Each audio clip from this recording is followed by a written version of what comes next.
welcome to Queer Spirit Rising, the gay man's guide to sacred aging, where we're going to explore the sacred journey of healing, of wisdom, and pride for gay and queer men who are embracing elderhood. So my name is Anthony Rios, and together we're going to walk this path in this next chapter of our life as we really look at how we can become more whole, more vibrant, and more free, what I like to call liberated. So welcome to this episode.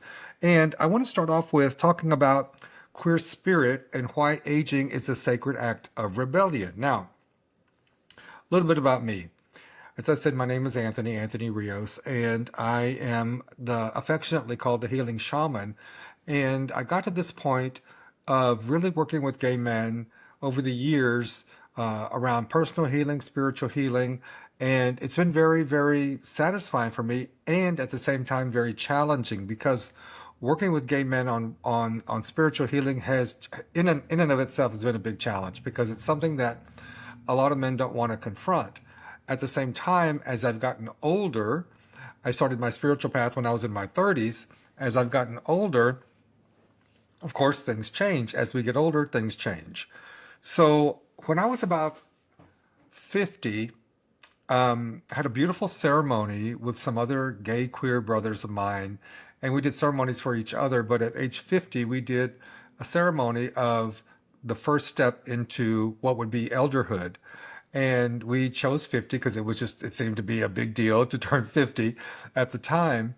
And I remember having a beautiful, beautiful blessing for me done by a group of gay men, gay and queer men. And I don't know, maybe about a dozen people. And it was really, really quite beautiful. So that was the beginning of this whole looking at what does it mean now to be older, to begin this process of aging, and the changes that it brings, the insight that it brings, the wisdom that we hope it brings as we get older. But it's been a long journey and a beautiful journey.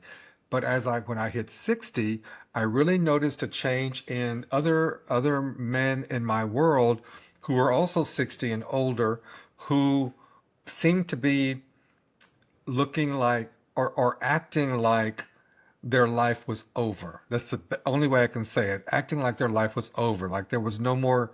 I don't want to say there was any more interest in sex per se, but there was just like, now what do I do? They were going to either retire or close to retirement, and their life was revolving around just being in bars. And I'm like, I just don't like that anymore, and that's me, right?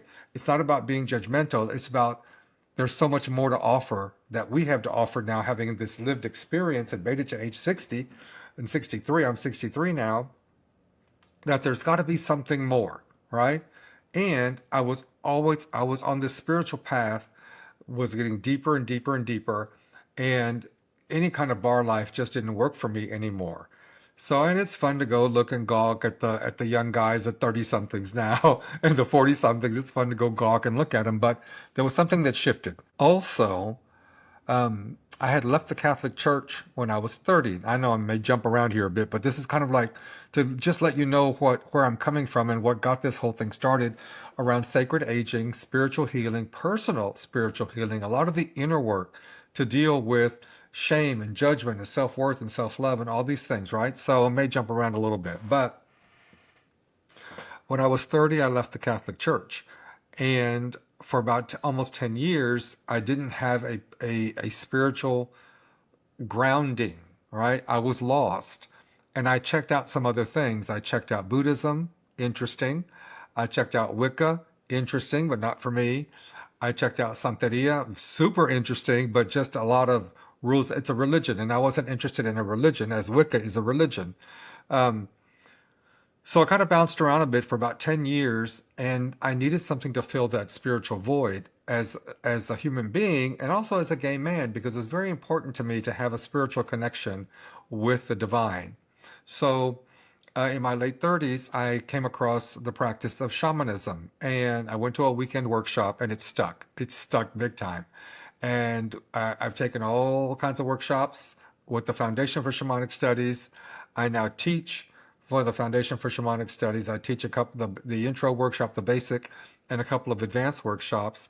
And that also led me back to my, or brought me full circle back to my roots of traditional Mexican healing, which is called curanderismo. So it's like, as I said at the beginning, we're going to explore this sacred journey of healing, of wisdom and pride for gay and queer men.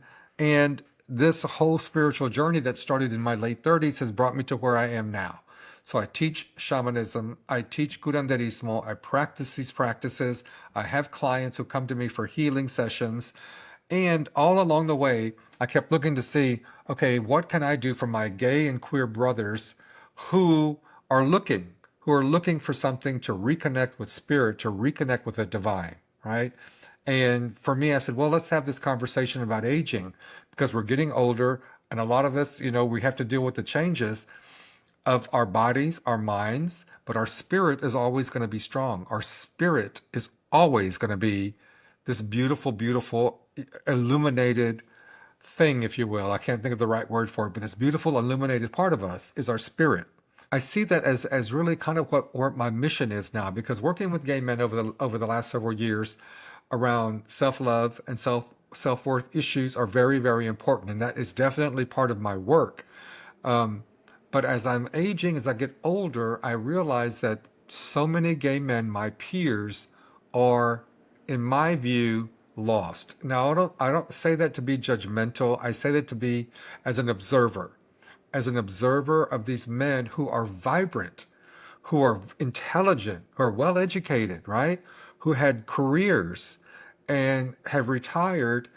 And now, to me, again, it's not about being judgmental, it's simply about observing from the point of view as a healer of, I can tell there's something missing for you, and I just can't go proselytize to you. I don't want to do that, but I do want to offer something to you that, hey, maybe it's time to reconnect with your divine spirit. Maybe it's time for you to reconnect with your divine essence in a way that's removed from religion, removed from dogma, and that gives you the opportunity to experience your connection with the divine on a very deep and personal level using shamanic tools, using traditional healing tools of curanderismo and other practices that people are doing now, like meditation, like somatic body work, like yoga and things like that. Okay? So that's where I'm coming from. That's where I'm coming from to say that together, this next chapter of our life, I want mine to be completely fulfilling and very free. I'm looking at a new level of freedom. And I have like a hashtag called the liberated life because I see, especially where we're at today, that we need to have as much liberation in our life as possible. We need to live even more out, more open than ever before. And those of us who've made it to 60, not only can I say, you know what, get out of my way, queen, because I don't need to deal with all your drama. I'm not dealing with your drama. I earned every gray hair I have, and I had enough drama. Now I want to have a drama free life, but filled with more love, more compassion, more kindness to myself. And when I have more self love and more compassion for myself and kindness for myself, I can turn around and share that with other people, right? So I think that's a really, really important thing. The way that I look at it is that this whole personal journey of healing and sacred aging is about what's next. What's next for you in this chapter of your life. So I think that's really kind of like the spirit of what I want to use this conversation for, this podcast for, is to look, how do we reclaim all of this? How do we reclaim all of us? All of us, because many of us have let things slide over the years, and we're going to talk about this in future episodes, but this is more of like an introduction. This is what I want to be talking about: sacred aging. What does it mean to be an elder in the community? What does it mean to be an elder in the community? That's a very important piece of this conversation. And I think that if you look at milestones in our lives, so I'm using the number 50, over 50, because I think that's a milestone. 60 is a milestone. What we don't have in our community is really ways to celebrate these milestones that don't involve alcohol and our normalized view of a party, right? What if we had rituals and ceremonies that honored that milestone of hitting 50. Like I had that big, beautiful blessing. And the month after I turned 50, another friend of mine who turned 50, we had the same thing for him. And so we created a ritual, a ceremony. Rites of passage is another way to look at that. Rites of passage in our community. We don't really have any of that. And I think it's important that we create our own traditions and ceremonies using rites of passage, ritual ceremony for that. So hitting age 50, 60, 65, 70, about 8 years ago, because he just turned 88, a dear friend of mine, when he turned 80, I said, that's a big deal. You're 80 years old. You're like a serious elder in our community. I would love to offer, they had a big party for him, right? And I said, I would love to offer you a blessing for your birthday. And he was so thrilled. He was so, so thrilled. And there's a couple of pictures of it. I don't know if there's any video, but I put on my shamanic drag and, I had the incense and the rattle and my drum. And I wrote a prayer for him and a blessing for him for reaching the age of 80 as a gay man, who's lived through God knows what, So, when I was born, he was like, 22 or 23. So it was a beautiful, beautiful ceremony and ritual. And we need more of that in our community because he's 88 now. So if he makes it to 90, we're going to have another big, big rite of passage and blessing for this beautiful, beautiful elder in the community. So in this podcast, in this conversation of Queer Spirit Rising, a gay man's guide to sacred aging, we're going to look at all that, right?